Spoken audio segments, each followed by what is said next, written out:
Bill Maher was asked a simple question. Would he debate his critics? Instead of answering, he unloaded, calling the entire movement a joke and declaring himself bored. This isn't a debate response, it's a shutdown. Jank up on that offer for the debate. Here is what Bill Maher had to say.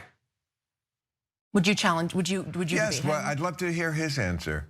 Because there is no answer. Anybody who thinks they're a social justice activist, which these people do, and your number one issue isn't gender apartheid in the Muslim world, you're a joke.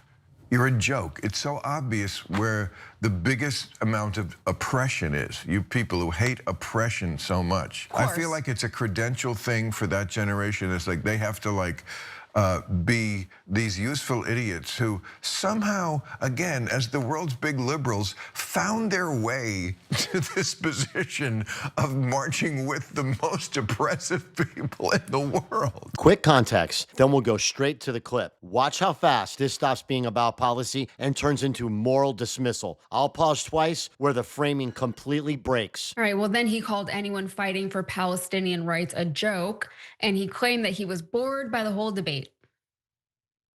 I'm the racist. First of all, Islam is not a race, morons.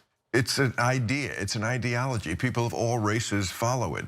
It's just more fundamentalist than other religions in this century. That would not have been the case in the 14th century. But we don't live then, we live now.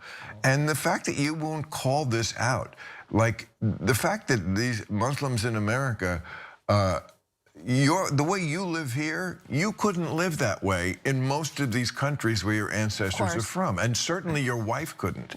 The fact that this isn't your biggest issue as people who hate oppression, you're a joke. So, you want to debate?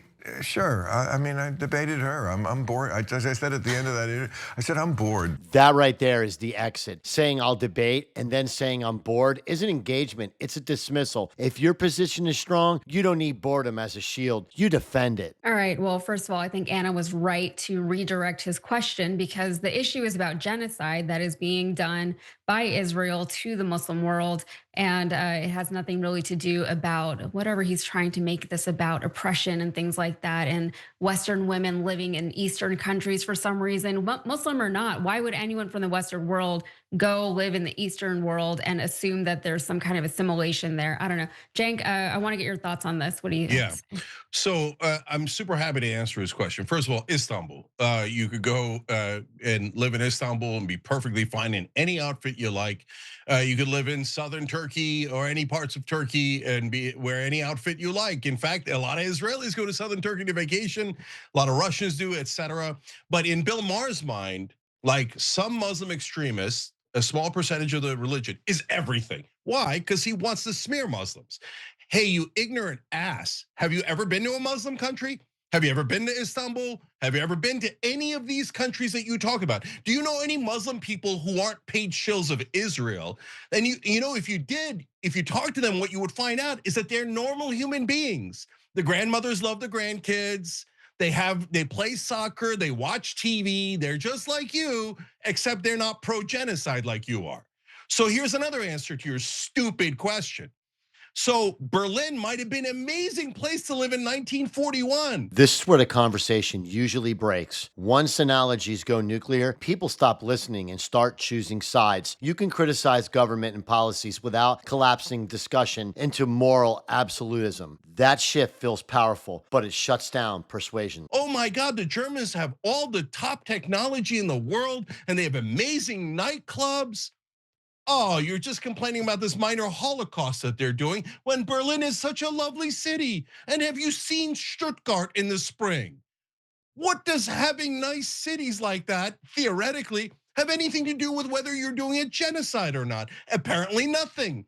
But he is trying to distract you in every imaginable way from the real problem. He thinks the number one issue is burqas. No, the number one issue is the slaughter of 70,000 people in Gaza, 20,000 innocent children. If those 20,000 innocent children were Israeli, Bill Maher would go nuts and he would demand that Palestinians be murdered and murdered. But it doesn't matter. He demands that now There is no amount of innocent children that Israel can kill before Bill Maher condemns them. So he's busy condemning every Muslim on the planet. Oh, they're all so dark and savage. You should hate all of them, right? Meanwhile, this atheist, when's the last time he criticized Judaism? In his stupid movie, he smears the living crap out of Muslims. Okay, at least if we're being consistent, no problem. He bullies and attacks Christian. Again, if you're an atheist, no problem. Then he gets to Judaism. He's like, the only dumb people in this religion are the ones that are opposed to Israel. He literally did that. Okay, a guy who never criticizes Judaism, never, right? And he turns around, the Muslims are wearing burqas and etc. No, brother, the number one problem right now is the genocide that your beloved Israel is committing. But you don't want to condemn that because you're biased and you're disgusting. And right now you say, you'd feel safe in Tel Aviv. Are you insane? You'd feel safe, Bill. I wouldn't feel safe at all. Israel has murdered 9 Americans in the last 3 years. The accountability has been 0. One of them was Shireen Abu Akleh, one of the top journalists in the Middle East.